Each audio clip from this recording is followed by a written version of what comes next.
Hello all, எல்லோரும் எப்படி இருக்கீங்க? நல்லா இருக்கீங்கன்னு நம்புகிறேன். என்னோடய கினியா பிக் ப்ரெக்னெண்ட்டாக இருக்குது. நான் நிறைய பேர்கிட்ட கினியா பிக் ப்ரெக்னென்சி பற்றி சஜஷன்ஸ் கேட்டிருந்தேன். பட் ஆனால் எனக்கு கிளியரான ஒரு வியூ இல்லை. ஸோ இன்றைக்கி என்னுடைய எக்ஸ்பீரியன்ஸில் நான் கினியா பிக்கை எப்படிலாம் வந்து ப்ரெக்னென்சி டைமில் பார்த்துக்கிட்டேன் அப்படின்றது தான் நான் இந்த வீடியோவில் சொல்லணுன்னு ஆசைப்பட்றேன். இது கினியா பிக் வளர்க்குறவங்களுக்கு ரொம்பவே யூஸ்ஃபுல்லாக இருக்கும்னு நான் நினைக்கிறேன். கினியா பிக்ஸ்க்கு எப்போவுமே ப்ரெக்னென்சி டைமில் நிறைய ஃபுட் தேவைப்படும். ஸோ அதுக்கு எப்போவுமே சஃபிஷியண்ட்டான ஃபுட் வந்து அதோடய கேஜில் இருந்துக்கிட்டே இருக்க மாதிரி பார்த்துக்கோங்க. ஃபுட்டு வந்து இல்லை அப்படின்னா அது ரொம்ப ஸ்ட்ரெஸ் ஆகும்.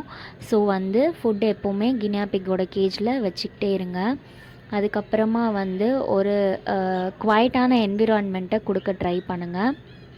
ரொம்ப சவுண்டாக இருந்தாலும் கினியா பிக் ஸ்ட்ரெஸ் ஆகிறதுக்கு சான்சஸ் இருக்குது. அண்டு முடிஞ்ச அளவுக்கு கினியா பிக்ஸை ப்ரெக்னென்சி டைமில் தூக்காதீங்க. ஏன்னா வந்து கினியா பிக்ஸ் வந்து ஆல்ரெடி ஸ்ட்ரெஸ்ஸில் இருக்கும் அதோட பெயினால். ஸோ நீங்கள் அந்த டைமில் அதை லிஃப்ட் பண்ணும்போது அது இன்னுமே வந்து ஸ்ட்ரெஸ் ஆகிறதுக்கு சான்சஸ் இருக்குது. ஸோ இதெல்லாம் தான் நான் என்னோடய டிப்ஸாக சொல்லணும்னு நினச்சேன்.